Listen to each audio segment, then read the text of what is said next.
저 이스라엘 팔레스타인 분쟁이 어디로 전염될까? 그러니까요. 이걸 따져봐야 되거든요.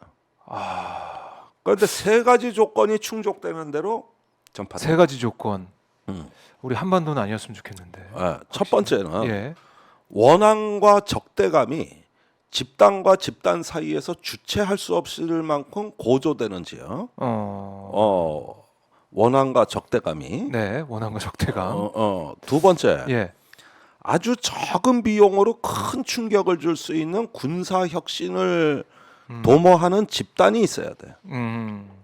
그게 바로 우크라이나 민병대와 하마스였어. 그렇죠. 민간 자산을 갖고도 아하. 더 큰 충격을 주는 군사 작전이 가능해. 그렇죠. 그래서 적은 비용으로 큰 충격에 대한 기대감이 있는 네. 기술 혁신 집단이 있느냐. 세 번째가 중요한데, 기존 정부의 그 위기를 통제하고 관리하는 능력이 완전히 무력화돼서 있으나마나한 네. 허약한 정부. 아, 이 세 가지 조건을 만족시키는 지역을 내가 한 이틀 동안 쭉 꼽아봤어. 어디가 있습니까? 어디가 있습니까? 어디가 있느냐. 예. 유럽은 우선 발트 삼국이 좀 위험해 보입니다. 유럽, 발트 3국. 거기는 정치 체제와 민족 구성이 일치하지 않아요. 예컨대 세르비아의 민족은 넓게 퍼져 있는데 국경은 보스니아하고 세르비아하고 뭐 이렇게 해가지고 멋대로 끊어가지고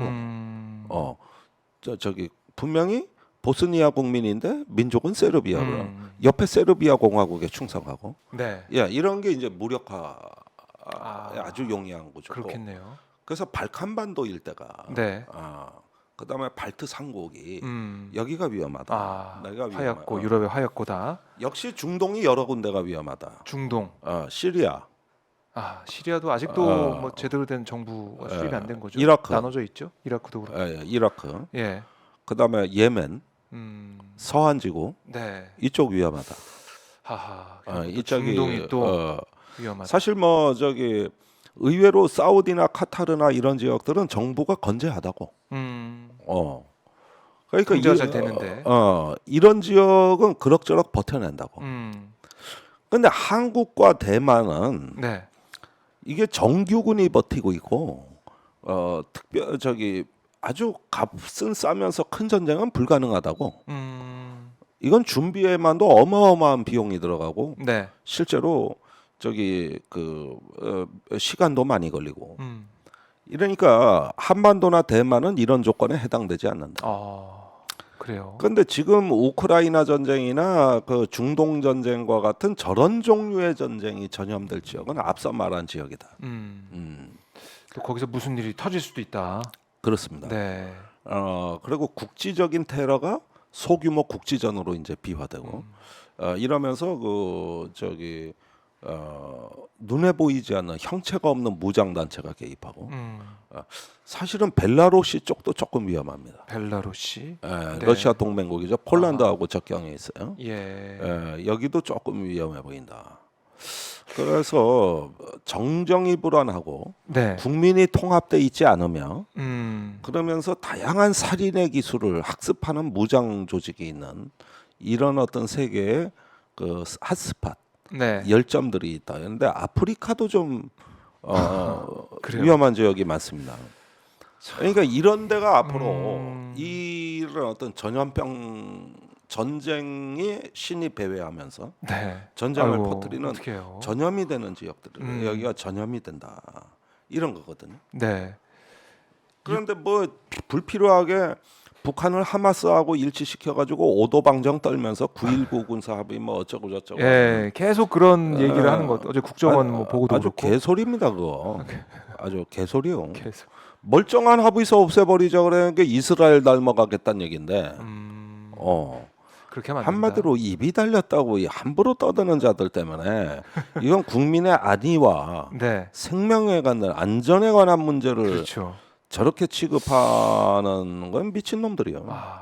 그러니까 뭐 일각에서는 그러는 거 아니겠습니까? 내년 총선 앞두고 판을 뒤집기 위해서 지금 뭐 김포를 서울로 편입한다 이런 얘기가 나오고 있는 상황에서 안보적으로도 뭔가 큰 게 또 터지는 게 아니냐 이런 얘기도 있고. 그러니까 이제 그 오늘날 이스라엘이 저 모양 저꼴 된 게 극우 포퓰리즘이 결국은 이스라엘을 불행에 빠뜨렸다고 보는 거거든요. 네. 그래서 유발 하랄이라고 아마 다들 아실 거예요. 음. 이스라엘이 나온 아주 세계적 베스트셀러 작가이자 네. 한국에도 자주 왔고 젊은 사람들한테도 지적 영웅 아닙니까? 그렇죠. 사피엔스라는 책으로 일약 베스트셀러. 세계적 스타 예. 자리에 올랐고요. 최근에 쏜 호모데우스라는 그 속편. 맞아요. 나는 호모데우스가 훨씬 좋던데. 아 그래요? 그 책이 훨씬 낫더라고. 호모데우스. 그 책을 썼던 유발 하라리가 네. 전쟁 초기에 워싱턴 포스트의 기고문에서 이 네타냐후 극우 우파 포퓰리즘이 사실은 모든 비극의 출발점이었다. 이렇게 썼고, 그다음에 또 한 명의 그 이스라엘의 인기 작가 그로스만이라는 작가가 있어요. 네. 이 사람이 뭐 퓰리처상도 타고 그랬나 봐. 근데 그자가 파이낸셜 타임즈에서 전쟁이 계속되면서 이스라엘은 더 극단적인 나라, 더 인종적이고 신정일치 정치, 그러면서 더 극우화된 나라로 진화하는 것이 뻔해 보인다. 네. 여기서 멈추자. 이런 그러니까 이스라엘의 지성들이 지금 서방 언론에 어떤 작신의 매장될 수도 있는 위험을 무릅쓰고 기고하는 글들이거든요. 예. 그 이스라엘의 이제 민심이 어떻게 할지 모르겠지만 어쨌든 지금 지도부는 네타냐후 총리 그 내각 그 극우 정당 연립 정부기 때문에 이게 지도부가 또 바뀌지 않는 이상 계속 이런 작전 전략으로 나갈까봐 이게 계속해서 민간인 피해가 커지니까 걱정이 되는 건데요. 그렇습니다. 해법이 없습니까?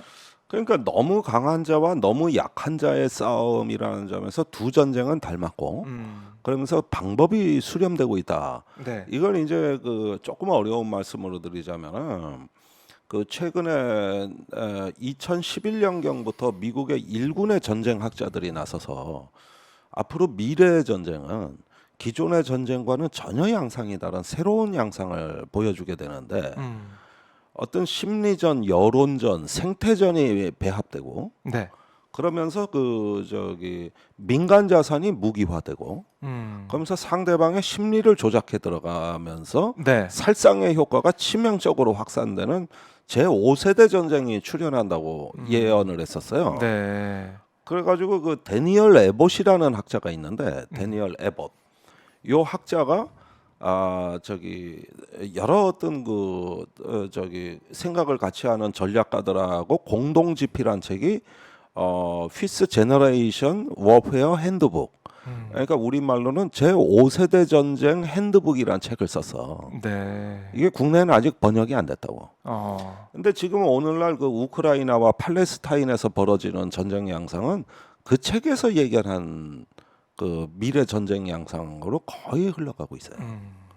그래서 소셜 미디어와 짧은 쇼츠 영상과 그다음에 이제 아비규환의 사진과 그다음에 치명적인 어떤 적으로 무기화된 민간 자산과 네. 이런 것들이 이제 나타나고 있는 거고, 여기에 회가동한 일론 머스크가 팔레스타인의 스타링크 위성 체계를 지금 제공하겠다고 나서가지고 빈축을 사고 있는데 작년에 우크라이나에 제공해서 재미를 봤거든. 그렇죠.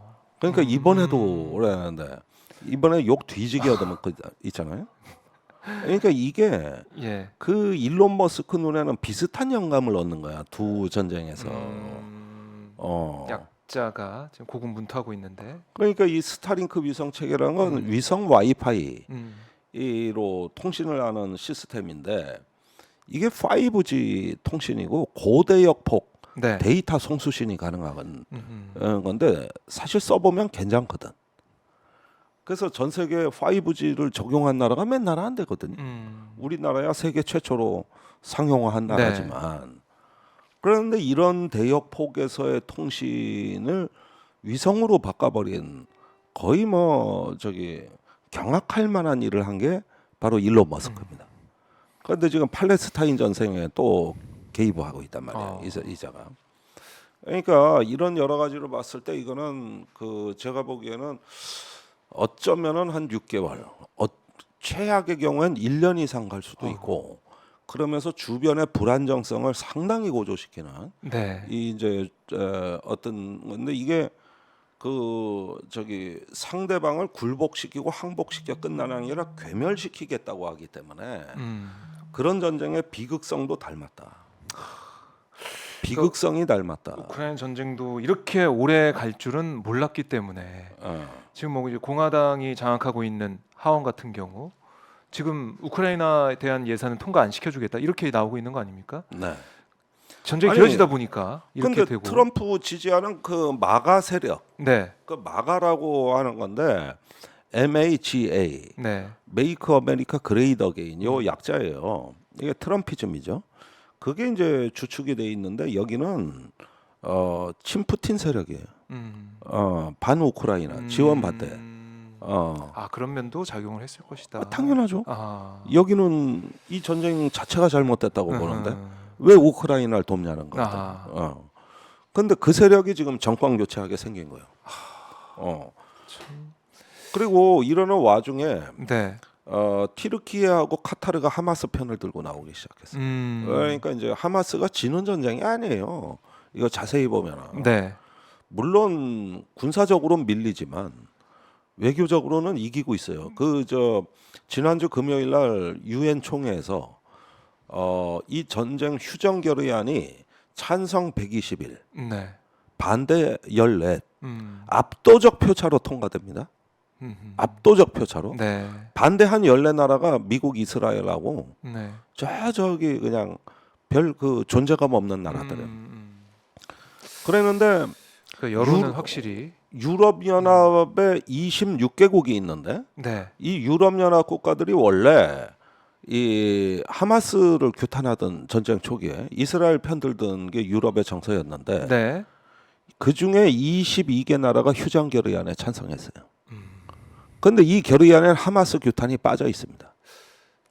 사실은 이스라엘 보고 휴전하라는 얘기예요. 아하. 근데 바뀌었네요. 여기에 유럽이 구도가. 예. 거의 모든 나라가 찬성표를 던졌다는 사실을 주목하셔야 됩니다.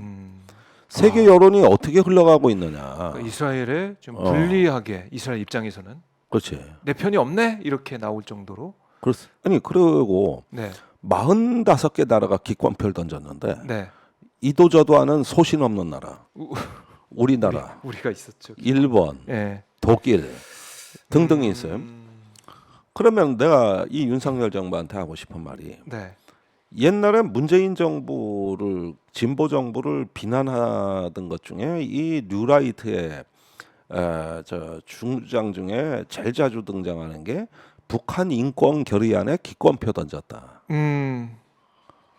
그러면은 이번에 윤석열 정부는 이걸 갖고 기권표를 던졌는데 아니 그러면 전 세계가 다 찬성하고 그다음에 누가 봐도 엄연한 인권유린의 국제법 위반이 뻔히 보이는 이걸 두고 기권하는 그 심사는 뭐야? 하하. 북한만 비판하자는 거 아니야? 그럴 수 있겠네요. 그렇게. 이 심사는 뭐야?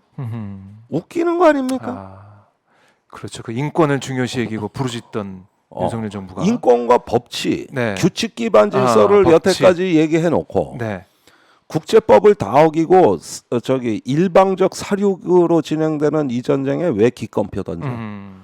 이게 지속돼야 된다는 얘기야? 아 기권표. 그 이중성은 뭐야? 뭐가 보편적 가치요? 보편적 가치는 어디에나 적용되니까 보편적 가치. 아 그렇죠. 근데 왜 북한엔 적용되는데 아 자유, 인권 얘기를 계속하면서 여기엔 적용 안 되는 거예요? 난 이런 이중성이 위선이고 타락이라고 보는 거예요. 유럽연합 국가들이 그 뭐 외교를 중시 안 하는 나라들입니까? 그렇죠. 그 22개국이 거기 다 찬성하는데 왜 우린 빠져? 우린 왜 빠져? 그만큼 보편적인 가치를 우선했다. 뭐 외교적인 거 다 떠나서 보편적인 가치, 학살은 멈춰야 된다, 휴전해야 된다 이렇게 얘기했는데 우리는 기권을 했다.